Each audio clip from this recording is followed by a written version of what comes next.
my name's Shannon. I'm here at Séchoir in Vienna, Virginia. Today we're going to talk about 5 things you should know before getting lip filler. The first thing you should know before getting lip filler is that you need to plan ahead. It can swell and bruise after injections. Swelling can last anywhere from 3 days up until 7 days. I would not plan to have filler within 2 weeks of an important event. The second thing you should know about before getting lip filler is that it doesn't last forever. Lip filler is made up of hyaluronic acid. Hyaluronic acid is broken down by our bodies.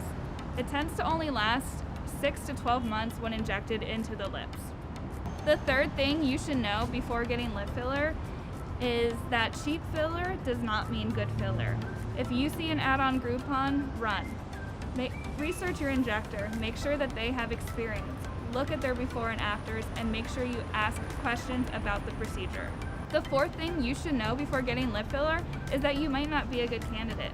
If you've had previous lip filler injections, a lot of times the filler starts to migrate or move above the lip border.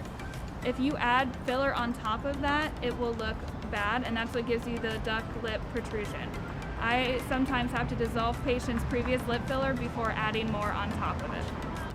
The fifth thing you should know before getting lip filler is to stop any blood thinners, anti-inflammatories like Motrin or Aleve, any supplements like fish oil, anything that can thin the blood you want to avoid for at least 2 weeks before the procedure to reduce your risk of bruising. Thank you so much for watching my video. I hope you enjoyed 5 things to know before getting lip filler.